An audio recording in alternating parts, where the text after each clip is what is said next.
Meu nome é João Teodoro da Silva, eu sou o presidente do Conselho Federal de Corretores de Imóveis, o COFES, e esta apresentação não é propriamente uma palestra, mas um comentário em linhas gerais do que se convencionou chamar de nova lei do inquilinato, ou seja, das modificações introduzidas na lei do inquilinato. É bom esclarecer que não existe uma nova lei do inquilinato. O Congresso Nacional apenas editou e foi sancionada pelo Presidente da República a Lei número 12.112, de 9 de dezembro de 2009, que modifica alguns artigos da Lei 8.245, que é de 18 de outubro de 1991, a qual continua, portanto, sendo a Lei do Inquilinato, embora com as alterações nela introduzidas. Entretanto, para facilitar a nossa comunicação, nós vamos nos referir sempre à nova Lei do Inquilinato, já que assim a imprensa convencionou chamá-la. Nossos comentários são, na verdade, o atendimento a um pedido feito pelo professor Valdair João Zagotto, do curso de Gestão Imobiliária do Sesumar, Centro Universitário de Maringá, que pretende disponibilizá-los aos seus alunos em todo o Brasil durante a semana interdisciplinar daquela instituição de ensino superior. Como o pedido coincidiu com a realização pelo Cresce de palestras sobre o mesmo tema no seu programa Quarto Especial do mês de fevereiro, nós decidimos simplificar a nossa fala e, com autorização do palestrante do Cresce, o Dr. Antônio Linares Filho, nosso amigo e advogado daquela instituição, entregá-la, ou melhor, agregá-la à palestra por ele proferida, que é mais técnica e minuciosa. As duas apresentações estão disponíveis no site do COFES, www.cofes.gov.br, e do Cresce Paraná, www.crescepr.gov.br. Uma pergunta importante que muita gente tem feito e que pouca gente tem respondido é o seguinte: a quem favorece e a quem prejudica a nova lei, a chamada nova lei do inquilinato?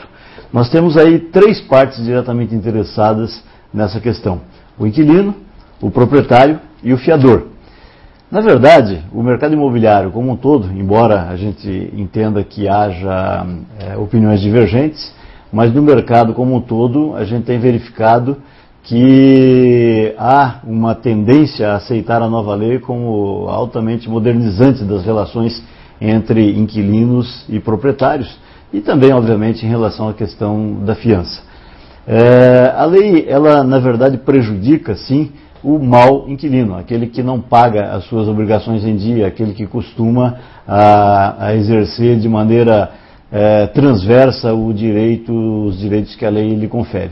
Então, ela é bastante rigorosa no caso do inadimplente, mas é uma lei que favorece a relação inquilino-proprietário, porque certamente ela vai trazer muitos benefícios para esse relacionamento entre inquilino e proprietário durante o processo de locação. De modo que ela não prejudica, no nosso modo de entender, nem o inquilino, nem o proprietário e nem o fiador. Muito ao contrário, beneficia a todos na medida em que todos exerçam com retidão os seus direitos e as suas obrigações na relação locatícia.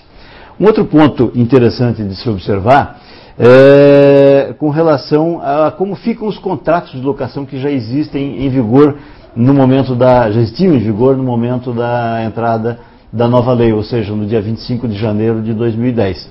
Todos os estudos que nós temos feitos nos dizem que, na verdade, esses contratos se submetem naturalmente à nova lei.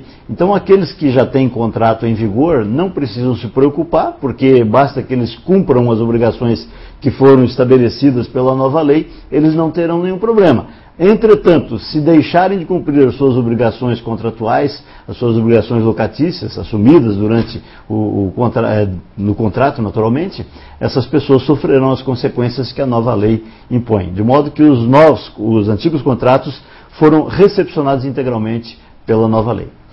Nós vamos aqui falar da nova lei mais ou menos por tópicos.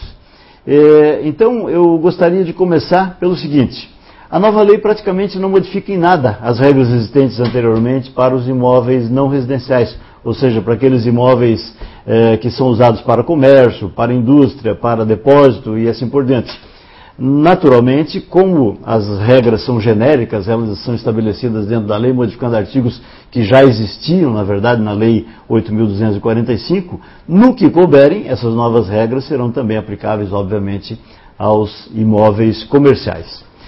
Com relação à possibilidade de desoneração da fiança ou desobrigação da fiança, que é um dos casos mais aventados quando se comenta sobre essa nova lei do inquilinato, é preciso esclarecer uma coisa, porque muitas pessoas têm entendido que a desoneração ou desobrigação da fiança pode ser feita a qualquer momento do processo de locação, mas não é verdade.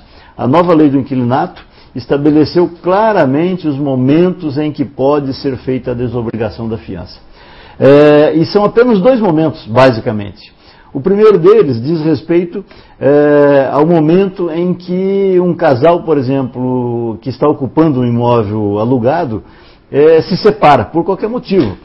Seja separação judicial, seja inclusive por morte, qualquer tipo de separação, mas permaneça no imóvel, ocupando o imóvel, um dos cônjuges, naturalmente, que ficou. Este cônjuge, naturalmente, terá a obrigação imediatamente de comunicar tanto ao fiador, se esta for a modalidade de garantia locatícia, e também ao proprietário do imóvel, que aconteceu a separação, por qualquer que seja o motivo, e que ele permanece no imóvel.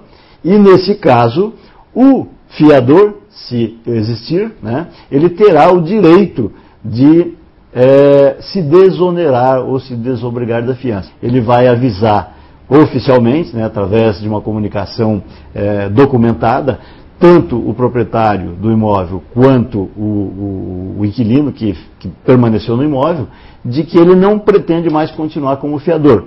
Aí o que vai acontecer? O inquilino terá um prazo de 30 dias para indicar um novo fiador idôneo para que o proprietário aceite naturalmente e a locação continue normalmente. E, obviamente, a lei estabelece também obrigações para o fiador nesse caso. Ou seja, depois de feita a comunicação oficial ao inquilino e ao proprietário, o fiador continua responsável pela garantia da locação ainda por 120 dias. É muito importante citar isso.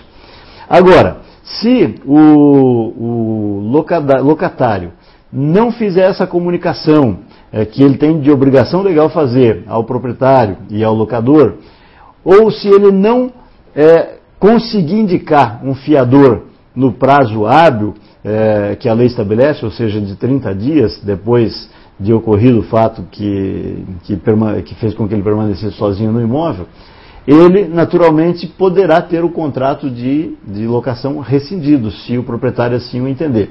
Porém, se o proprietário entender que mesmo sem fiança ele pode continuar no imóvel, o contrato passa a vigorar sem nenhuma garantia locatícia. Sem nenhuma garantia locatícia, quer dizer, obedecendo aqueles parâmetros, inclusive de desocupação em 15 dias, em caso de deixar de pagar o aluguel. Então é bastante interessante a gente notar que essas regras aí realmente modificaram de maneira significativa o relacionamento da questão locatícia a partir do dia 25 de janeiro de 2010.